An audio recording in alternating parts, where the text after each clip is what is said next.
Good morning. I know some people, including me, hit a detour this morning.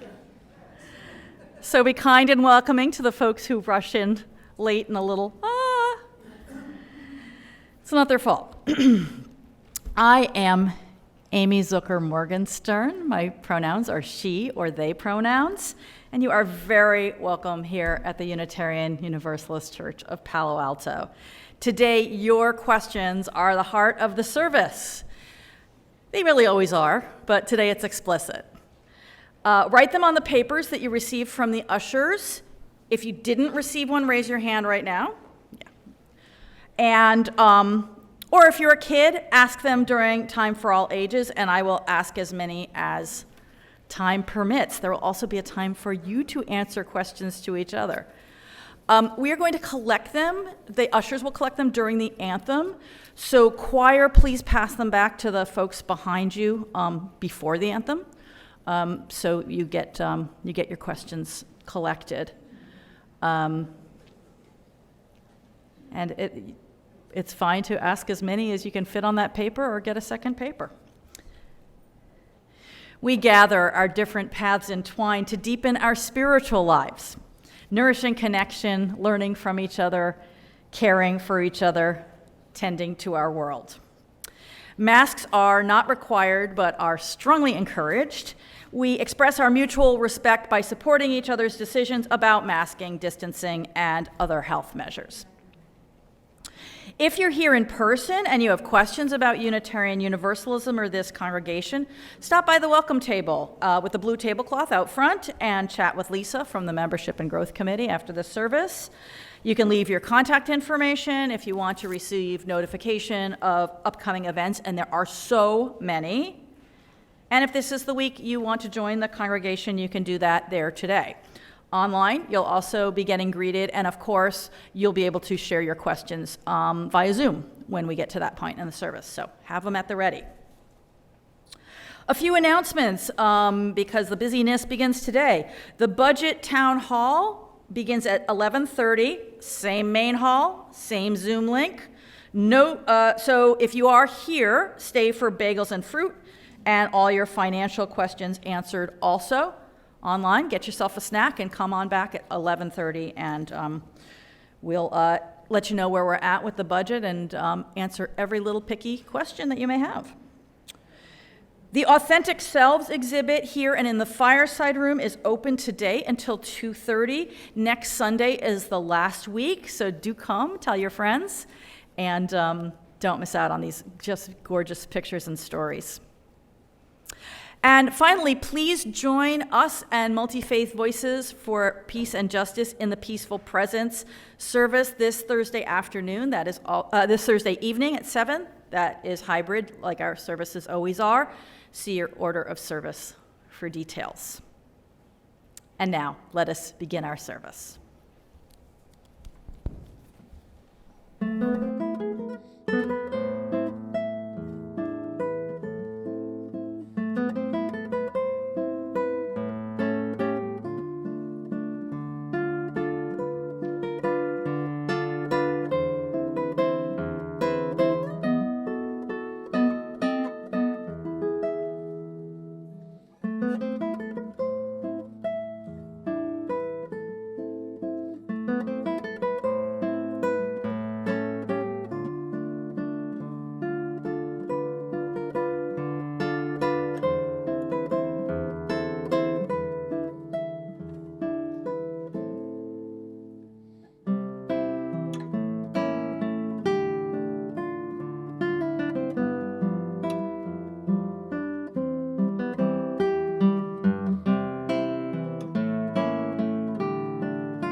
If you have a chalice there with you, please light it along with me.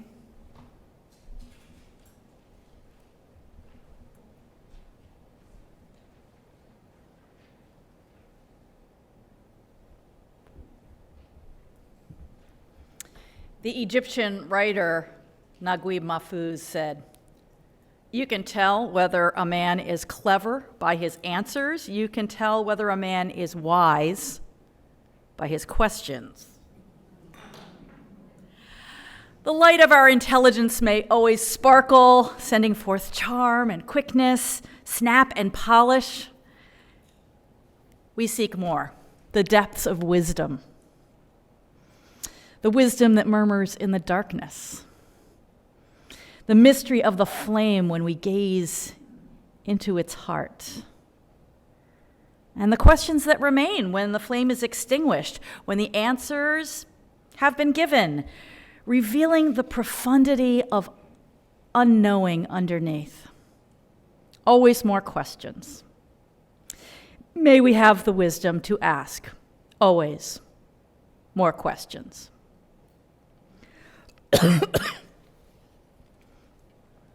With our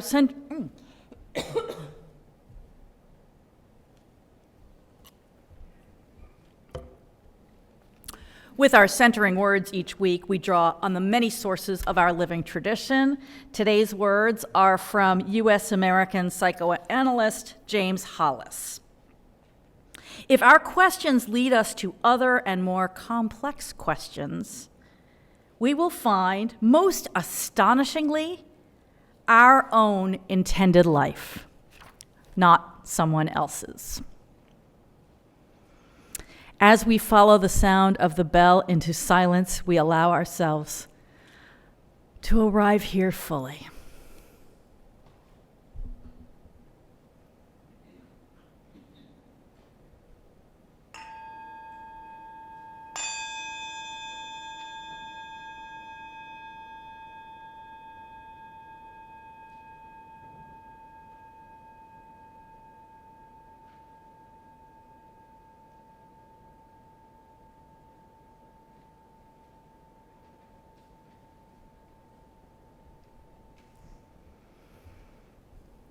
If you are young or young at heart, come on up and join me here. If you came in late, a lot of us hit the detour, your questions are the stuff of the sermon time today. So if you didn't get a slip for writing whatever questions are on your mind, please raise your hand and an usher will bring you one. And those will be collected during the anthem. Come up, kids. I've got some deep questions here, and maybe you have some others.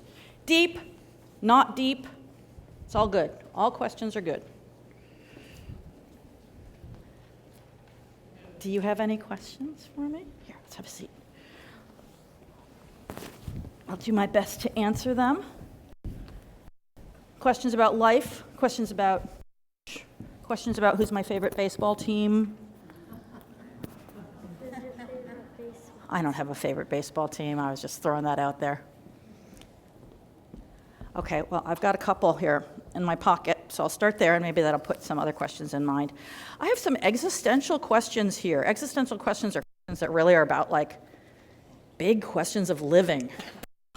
They're kind of related, so I'm going to read 3 of them. Why do you live? What's the point of life? And what is the point of life if humans are destroying Earth? Those are big questions, right? The adults are moved by these questions, and I think they have some of these questions too. And I just want to say, when I was a kid, people weren't quite as aware as we are now of how the things we are doing to the Earth are bad for the climate and bad for life on Earth. But we did have another crisis, a real crisis of nuclear weapons that really made me think, I don't think I'm going to survive, like, being a teenager. I'm probably going to die in a nuclear war. I thought about that a lot. I don't think I was paranoid to worry about that. So here's what I came up with. And of course, this is a big question that everybody has to come up with themselves. But I thought, well, the point of life is to live fully, to try to just feel every moment of our lives, whether we live a long time or a short time, which we never know which it's going to be, to love people, to accept the love of the people around us, to try to find the things that make us really, really happy in a deep way and try to make a difference in the world, even if we can't fix things, to just try to make the world better. The hope is that if we do that, we might actually also fix this crisis sometimes in our lives. And, we don't worry too much nowadays about a nuclear war. That's gotten quite a bit safer. So we can deal with some really big questions, really big problems. I hope that helps you. You got any other questions? They can be big or little. Things you just wonder about? I'll tell you a secret. You get to ask me these questions and Reverend Kat these questions anytime they come to you also, so if you don't think of them today, that's okay. Anything else? Okay then. I picked all questions for songs today. All the songs we're singing are question songs. So we're going to sing a question song, and then as we come close to the end, I will signal for you to go to religious education. Thanks so much for being here. I don't think there are too many kids today because it's spring break, that's the word. Spring break for a lot of schools. And I don't think we have our usual religious education. We have playtime and so on. But you are welcome to go and do that. So thanks so much for coming and being part of the community today, despite spring break. Let's sing together. Now, which question did I put up first? I have to remind myself. May I? Thank you. The first question we will be singing is, what wondrous love is this? That's a good question to what is the point? So please rise in body or spirit and we'll sing together. What wondrous love is this? Number 18. And here are the words.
We now turn our thoughts to the important events of our lives, which we wish this community to share. Joys are sweeter, sorrows are lighter if we share them. Blessed be. please join in singing. This is a new one for me and probably for you. When Will the Fighting Cease? We are going to sing it only in English. It is number 1025 in the Teal hymnal, and the words are on screen as well. Please rise in body or spirit, and we'll sing it through a couple times so we get familiar with this one. I don't have my hymnal.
If you have, before you come on up for the anthem, make sure to hand me or people behind you, or oh, here comes Harry behind you, your papers.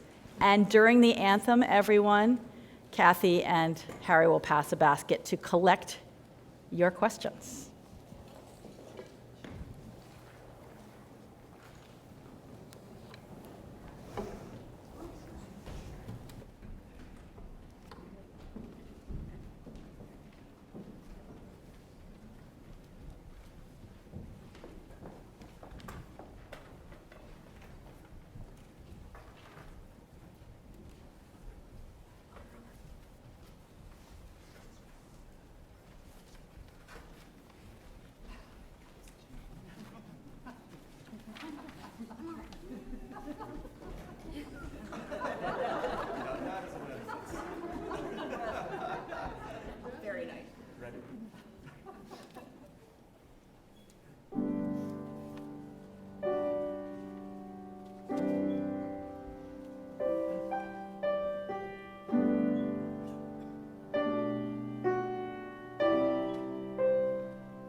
I love this service.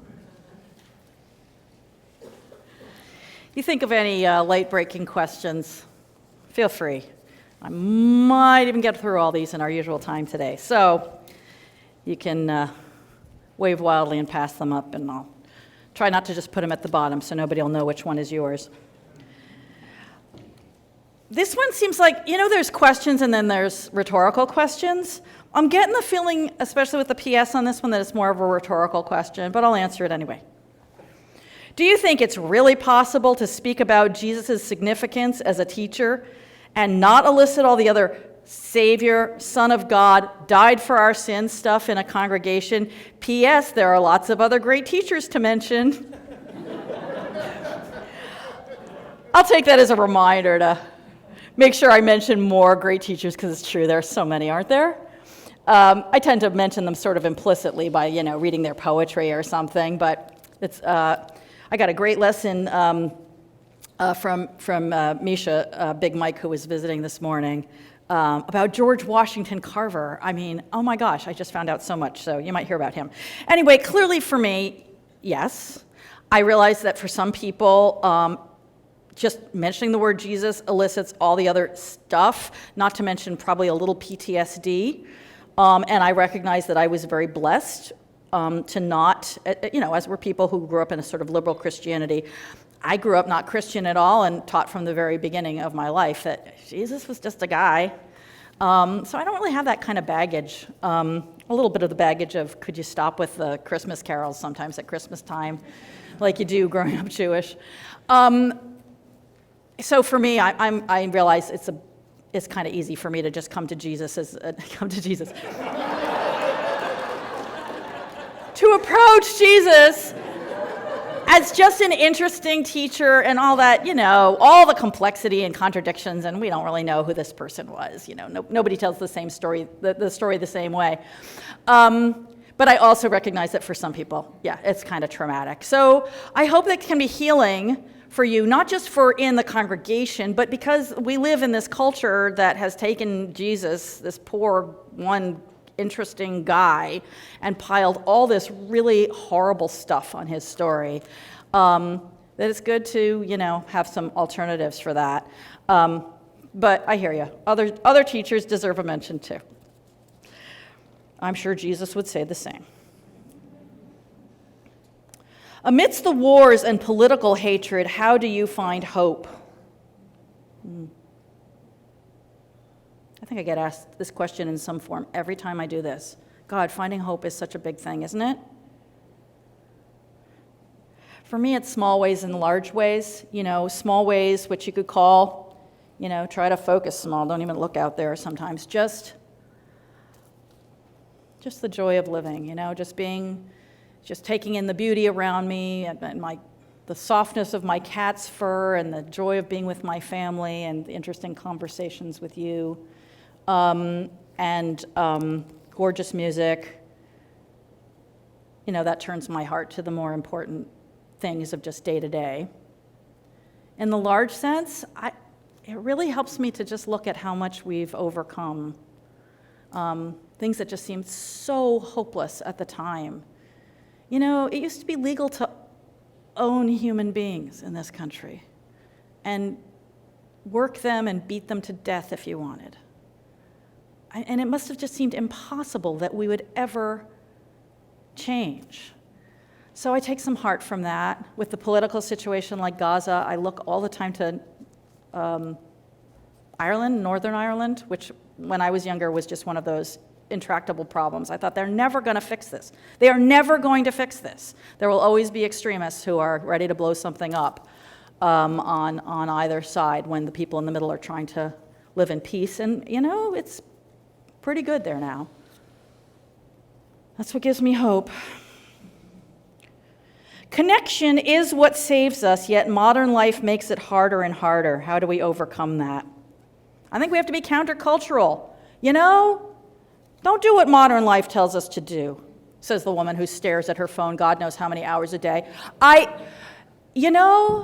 We're pretty free in this room. As human beings go, we're pretty free. We don't have to do what marketers want us to do, what the creators of apps want us to do, what COVID wants us to do. You know, we can reach out and make connection. And I guess like so many other habits, I think it does get easier if we practice. You know, we learn how to make connections, so overcome the inertia and do it, and it will become easier. I don't mean to be glib about any of these things. I'm always aware when I answer these questions that there's so much more under them, and I'm up here trying to give answers. So please come tell me if, like, Amy, that didn't really answer what I was asking. I hope these are all conversation starters. Speaking of which, I gave a warning this time in the website, but if you didn't see it, since the last time I did a question box service, I became an online advice columnist. If you haven't cottoned on to that, I have an advice column called Ask Isabel. Ask Amy was already taken. Isabel's my middle name. Advice for the spiritually perplexed or vexed. And I answer a religion question weekly. Oftentimes I'm looking through Reddit and Quora and stuff to find what are questions that are out there, and now I'm going to have a whole pile from you all. And of course I will not identify, I'll take out anything that could possibly identify what anybody is, who anybody is, but if you still are like, please don't, I don't want to see my question in print, come tell me. And I won't use it in my column. How can we dance more together at UUCPA? Freelance dance. I don't even know what that means, so I'm going to need your help. Woo! Freelance dance. We just follow Marisha. A wide range of music. Let's do this. How? When we've had dances, like not in the service dance time, it's usually because somebody organizes it. So go. I or the board or whoever, needs to say, Jeff, who needs to say, yeah, put it on the schedule, will make it happen and help you promote it. I know Jen Dillinger. Is Jen here today? I know that she has this love of creating dance parties, and she's one of our community ministers, and our community ministers give something to UUCPA each year. They might lead a service or a workshop. Melissa Thompson, another of our community ministers, is a co-leader of the By Your Side Singers. So when Jen and I were talking and she said that, I said, you could do that. That would totally be a great thing to do. That would be just as exciting as a sermon from you. So she may. But honestly, what makes stuff happen around here is other people make it happen. I could work a lot more dance into the services, it's true. So I'll take that as a nudge too. I really love to dance. Of course, not everybody loves to dance to the same music, so I appreciate that note, like all kinds of music, You want to get me dancing, like put funk on, and I can't stop. But that's not the dance that makes everybody move. Paul Costco would like me to announce that we have a community dance coming up that he is creating. But Paul, I don't know the date. Shout it out for me. May 18th. Thank you so much. You see, I would have forgotten, even though when I started answering the question, I had that in my mind. May 18th, and Paul is just making it happen. And if you put it into the publicity stream, anything you're making happen at UUCPA by just writing to publicity@uucpa.org, our publicity folks will make it, get it out there to everybody. Oh, how can we best protect our beloved, beautiful wildlife, the deer, the wise owls, the precious, wonderful polar bears, etc., etc., etc. God, all those fabulous, charismatic megafauna and the not-so-charismatic little things that make the world go round as well, right? Again, I think there's like just heartache in that question, but also, I know, I like our actual how. I mean, you probably already know this, but I think it's important. Like when our kids hear about animals, they think about the particular animals and what can I do for this one, and they're like, save the polar bear or whatever. But we know that the greatest threats to species tend to be habitat destruction, right? Their habitat is broken up by our development into bits or pieces or taken away altogether. And the big ways that we're changing the chemistry of the oceans and the warmth of the climate. So it's big stuff. I mean, it's not, it's great to to focus on a particular species that you may love, but really what we need to do is stop allowing short-sightedness to destroy habitat, stop allowing crazy policies to keep warming the planet. And I mean, I tend to think we really need to get control of capitalism and think more communally. That's just me. Not just me, okay.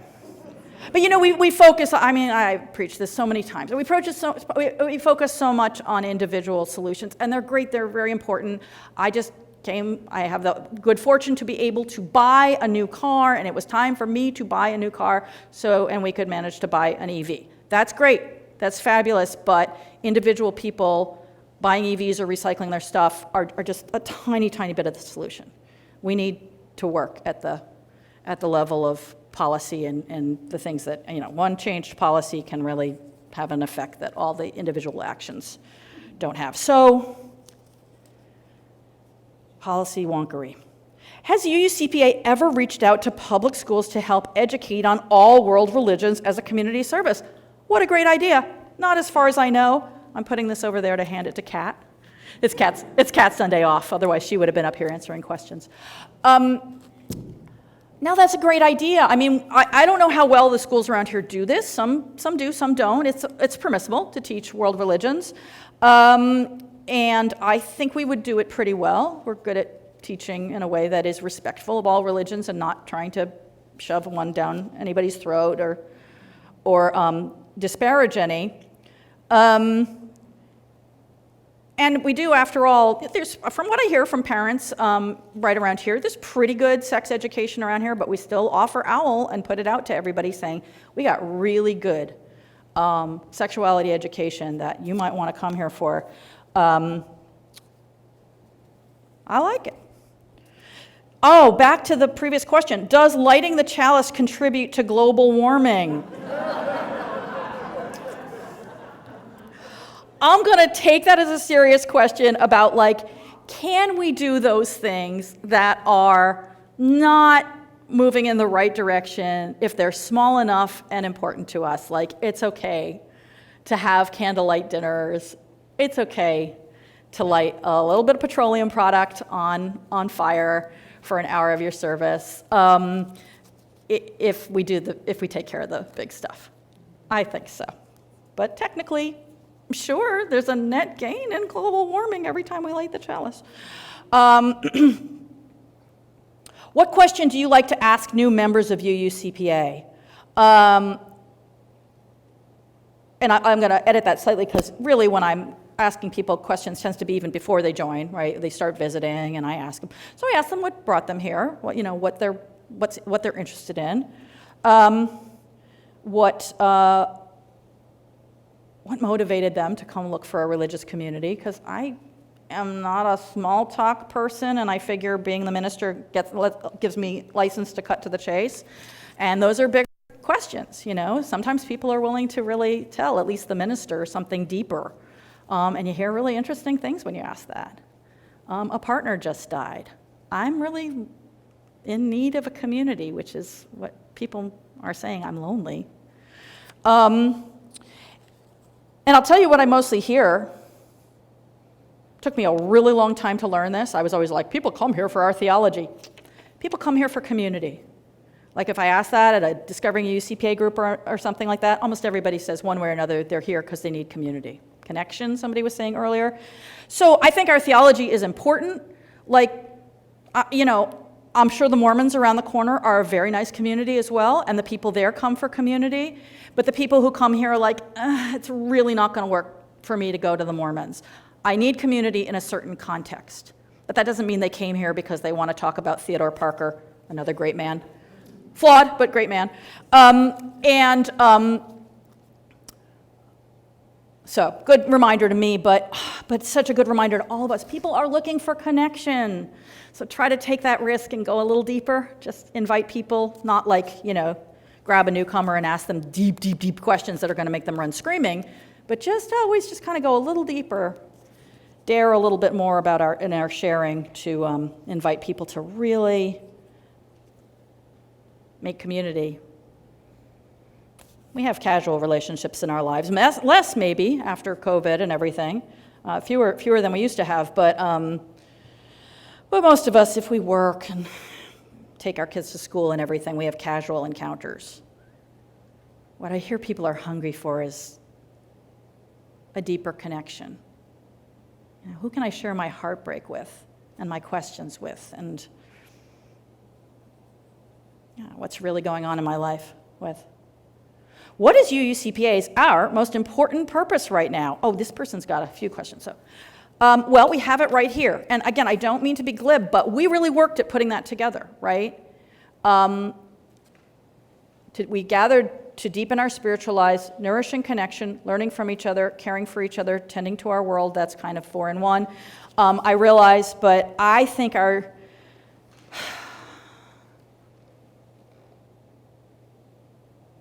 in some ways, everybody's purpose is to save and savor the world. That's a E.B. White quote, right? But to make this world a better place, let us hope, one, that humans and other fabulous animals can actually live in a few generations from now, and that where we don't kill each other too much, all of that, and to live fully, to really live joyful, love-filled lives while we can. So that's the big purpose, but what do we do? You know, the Sierra Club does that in a very specific way. Our specific way is to help people connect and create something together. We learn together, we take care of each other in hard times, we celebrate for each other in good times, we try to teach values to our children and to older folks as well. That's how we do it. I'm fudging by answering a lot of things. But I think, keeping the big purpose in mind, and then remembering, okay, how do we do that? We make music together, we talk together, we share meals, the things that religious communities do. I know I've got a question up here about decline of religious communities. I think over and over again, if something like a church didn't exist, we'd have to invent it. They're really good organizations. Like, human beings have really figured out something good in the U.S. American faith community. And nurturing it is how we address those higher purposes. Also, this person wants to know, can you recommend any funny movies with encouraging UU messages? Yeah, sure. I preached on Barbie a few weeks ago, right? Old school, I keep thinking I have got to sit down with my daughter and watch Harold and Maude, which I haven't seen in decades, and she has never seen. Like, you cannot go through adolescence without seeing Harold and Maude. And yeah, I think the messages there are UU. If you want to sing out. Come on, do it. And also, I don't think she's discovered Cat Stevens. Like, what am I doing wrong here? Letting her choose the music when we drive too often, I guess. I don't know. I really love comedies with encouraging messages. I don't know if this one's funny, but in recent years, Everything Everywhere All at Once is a really profound movie for me. If you don't like violence, it's not good. There is a lot of fighting, but and I usually avoid that. But I just found it really encouraging in a very deep way. Toy Story. Honestly, I think Toy Story 3 is one of the best movies to have come along in the last 20 years. And I know I had another one in mind, but I forgot. And what have you done for fun this past week? Yesterday, Joy and I went up to Sonoma.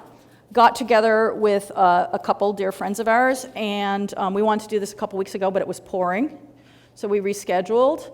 The 3 wine drinkers in the group, all of us went to a winery and had a tasting and everything, and I don't drink wine. I just taste each one and say, yuck, tastes like wine. So it's totally wasted on me. That's my constructive response. My less constructive response is $125 for that bottle, huh? Okay. But they love it. So I walked around and joined in the conversation. And before that, we ate fabulous food. And after the tasting, we ate fabulous ice cream. And in between, we enjoyed Sonoma and each other's company. So that's my idea of a fun day.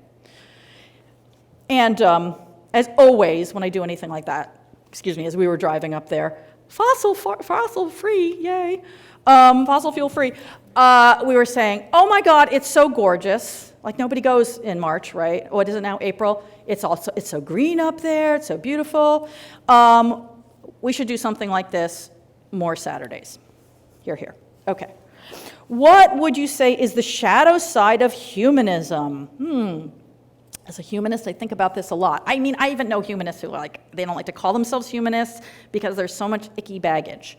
There's always icky baggage. I think arrogance, the idea that we have all the answers or everything we need is in humanity. I tend to think of humanism as a filter. Like, whatever you might believe in, if you believe in a God, that all comes through human experience. It comes through your perceptions. If you've had a mystical experience, fabulous. I mean, so maybe you kind of jump that. But I think for me as a humanist, what it means to be a humanist is to recognize no matter what we choose to follow, a human being has chosen to follow that, to take that experience seriously, to follow that tradition or scripture. And so it should be a moment of humility. But, it can get arrogant, too, towards other people. Oh, those people are foolish if they have these mystical experiences or believe that kind of stuff. I guess that's human beings, right? I mean, our shadow side is to take whatever wisdom we've discovered and narrow it down like, therefore, it's the way. Open up. And another thing is, and I certainly run into this, maybe even in our questions today, an allergy to religious language and so on. I'm very much in the Ken Patton school. If you look, there's a bunch of readings in our hymnal by a Universalist minister named Kenneth Patton. He was a real humanist. Rock solid, and yet he was not shy at all about using words like grace and salvation and so on. I mean, he just claimed them. And I think our humanism has narrowed to this point, like, oh my God, we can't talk about things like that. And like, hi, I still believe in sin. Sin is doing bad things, hurting people or animals in the earth. You don't want to call that sin, fine, but when people say sin, that's the kind of thing that they mean. Doing bad things. And I think we lose something if we give up all our theological or theologically tinged language. And humanism can be overly concerned with that stuff. So I will follow Patton, who's just like, whatever, live the way you live, don't worry so much about the language. With the decline of participation in formal religion, how does UUCPA fight this trend? We are informal religion. We aren't organized religion, we're disorganized religion. It's a real problem. I mean, listen, and I talk to colleagues and so on, we're all aware that, maybe we are, I don't know, what's the equivalent? Those clerks whose whole job for generations was like, rewrite legal documents and everything. And the typewriter is coming along, and after it, the computer. Like we are in a dying business. I definitely have that question often, and mostly, on a sloppy day, I think, oh well, I'll be retired and probably dead before it's all gone. But in a deeper sense, like I said, I really care about. I think we've got something good here. As Unitarian Universalists in particular, even with all its ills and bigotry and everything, religious community as a whole, I think it's worth nurturing. And I think there's a lot of people out there who are looking for something exactly like what we offer here, and they just don't know it. And it's hard to tell them without coming across as exactly the kind of people who made them not know it. Like Pat Robertson and everything. I mean, religion has a bad name, and it, deserves it for a lot of reasons. But politics also deserves a bad name, and yet it's where really good things can happen. So, I think we just have to be willing to keep getting the word out there, keep inviting people, keep letting people know, doing things like this, authentic selves, letting people know this is what a religious community looks like. you know? And again, that's not just an individual thing, but carry on. What was the process you went through to become a UU minister after having been raised Jewish? Oh, wow. Well, I'll just take another 20 minutes to answer that one. Okay, I'm glad that's my last question because it really is time, and I'll try to be really quick. I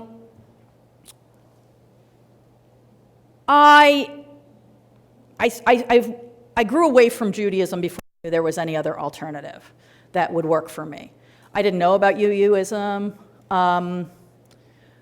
And I knew I didn't want to be a Christian or anything. I stopped believing in the God that I had believed in, and so I now recognize that was very typical for the developmental stage I was at. That was, I was a teenager, and I thought, oh my God, I used to really believe like I had some guidance from God, and I don't believe in that God anymore, and now what do I do? That's very common, and I think an important process of questioning to go through, and I've never come back from it. But a couple things stuck. My family, first of all, they were tolerant of that. They were like, fine, Amy, you follow your own path. So I was raised to be a questioning person, and when I questioned my way out of Judaism, my parents were supportive. I think they were a little sad, but they were supportive, and they've kind of questioned their way out themselves, I think, in many ways now. And then I was really raised with the idea that what is important in a person's life is how they treat other people, what kind of person they are. And if their religion makes them a good person, great. Yay for that religion. It doesn't matter what religion it is, And if it makes them a bad person, then it's not worth, following that path for them. So all of that really encouraged me to go follow my way, and then through kind of bumping and accidents and finally recognizing that this thing I kept bumping up against was maybe a path I could follow, I discovered Unitarian Universalism, and I already wanted to be a minister. That part was easy. When I was 12, I wanted to be a rabbi, and the only reason I stopped harboring that dream was because I didn't believe in God anymore, and I thought that wasn't going to work. I also honestly would have had a lot of problems with the form of Zionism that I think is just there's so much pressure for rabbis and Jewish people in general to accept and promote a political view that I don't share. But that was incidental. I mean, I didn't believe in God. So anyway, when I found Unitarian Universalism, I thought, ooh, maybe I could be a clergy person after all, and I was kind of embarrassed that was a kind of weird reason to go find a church, but it seemed to work. And the joke was on me because I really needed a religious community, as it turned out. I just forgotten that I needed that. There you go. That actually is the short version, if you can believe it. So I want to leave a little time for everybody to talk, and we're almost at 11:15. Anyway, so we are going to take up the offering. What have I forgotten? Oh gosh, zoning out. I'm sorry, Zoom people. How do you find your way back when you have lost your way? Ooh. Nothing like a small one for Amy to stumble across at the end. Depends what the ways you've lost, I guess. I mean, I'm assuming here that you want to, you're saying, like I lost my way out of Judaism and I said, I don't think it's right for me. That's not the right path for me. It's lovely, but it's not the right one for me. So I didn't really lose my way. I just, not all who wander are lost. I just wandered away.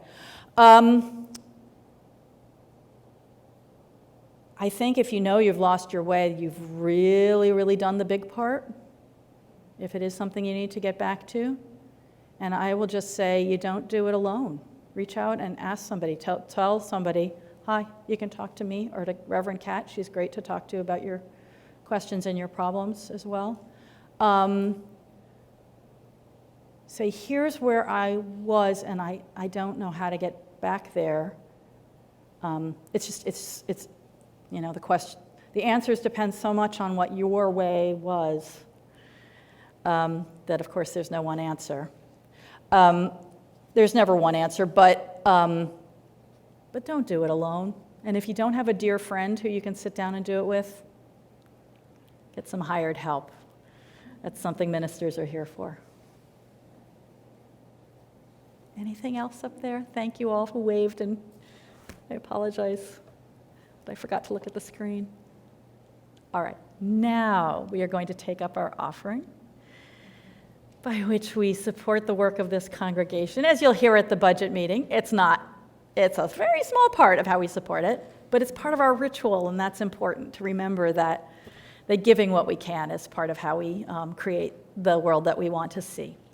So you can give by QR code. All that information is in your order of service, or you can give by cash or check by coming up right here.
Thank you.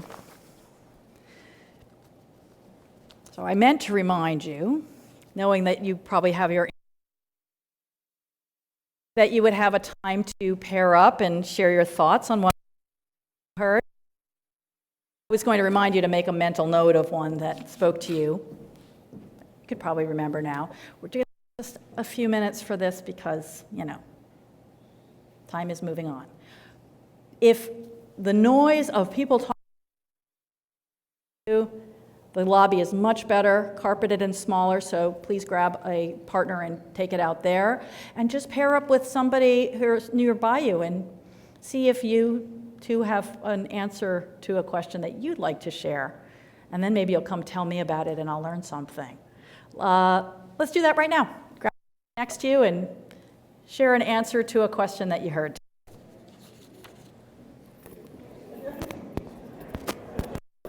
I'm not going to join you all because I talked enough.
Oh.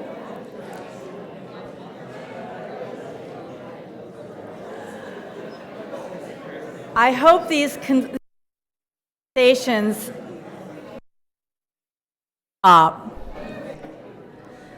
because that's kind of the purpose of what we do here.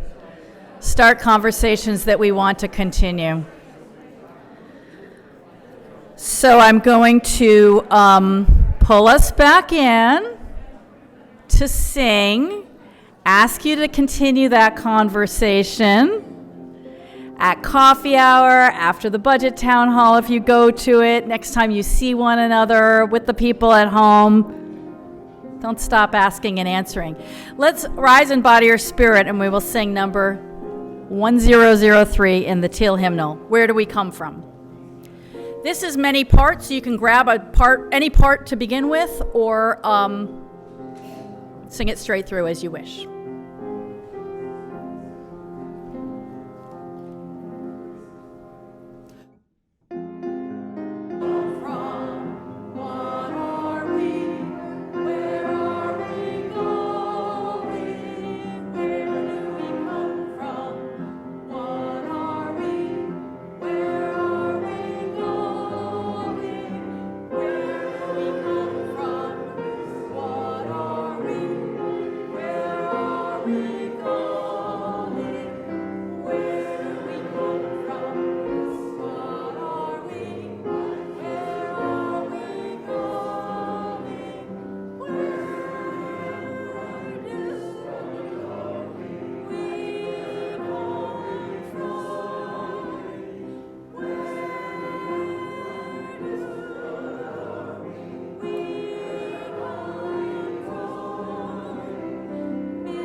Y'all did that really well.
Thank you. Whether online or here in the main hall, please stay after the benediction for conversation time if you want to chat, going out to the patio. If you want to stay in here for the budget meeting, this is the place to do that. If you're online, please unmute yourself and turn on your video, and we'll say the benediction together. Here, reach out in whatever way you're comfortable.